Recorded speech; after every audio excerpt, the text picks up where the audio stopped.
వ్యవసాయం అన్నది 62% జనాభా దాని మీద ఆధారపడి ఉన్న సెక్టర్. ఈ వ్యవసాయం అన్నది ఏ రాష్ట్ర ప్రభుత్వమైనా కూడా రైతులను సంతోషంగా పెట్టి వ్యవసాయం అన్నది ఒక పండుగగా చేస్తేనే, రైతు సంతోషంగా ఉంటేనే రాష్ట్రం సంతోషంగా ఉంటుంది.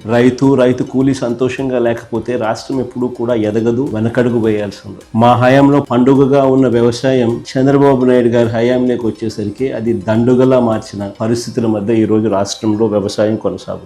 మొన్న ఈ మధ్య కాలంలోనే మనమంతా కూడా మోంతా తుఫాను ఇంకా మన మనసుల్లో నుంచి ఇంకా చెరిగిపోలేదు, మొన్ననే కనిపిస్తాం. అసలు ఆ మోంతా తుఫాను వచ్చినప్పుడు మీ అందరికీ కూడా అవగాహన ఉండే ఉంటుంది. అసలు ఏ రకంగా దానికి బిల్డప్ ఇచ్చారని అంటే, ఇక్కడ నుంచి చంద్రబాబు నాయుడు RTGS కార్యాలయంలోకి పోయి ఆయనతో పాటు ఆయన కొడుకు, ఆయనకు తోడు ఆయన దత్తపుత్రుడు, ఏ రకంగా ముగ్గురు కలిసి ఏ రకంగా దాన్ని అసలు ఎలాంటి బిల్డప్ ఇచ్చినారు అని అంటే, వాళ్ళు ఇవ్వడము, దానికి తోడు వాళ్ళ ఎల్లో మీడియా, వాళ్ళ ఈనాడు అయితేనేమి, వాళ్ళ ఆంధ్రజ్యోతి అయితేనేమి, వాళ్ళ TV5 అయితేనేమి, అసలు ఏ లెవెల్లో బిల్డప్ ఇచ్చినారు అని అంటే, ఏకంగా వీళ్ళే తుఫాను పీకబట్టి డైవర్ట్ చేసినట్టుగా, అసలు వీళ్ళు గాన RTGS లో గాన టీవీల ముందర గాన ఆ కంప్యూటర్ల మీద వీళ్ళు గాన కూర్చోకపోయినంటే అసలు ఇంకా రాష్ట్రంలో తుఫాన్ ఎఫెక్ట్ ఇంకా ఏ స్థాయిలో ఉండేది అని అంటే, వీళ్ళు కాబట్టి దాన్ని ఆపగలిగినారు అన్న లెవెల్లో బిల్డప్ ఇచ్చింది.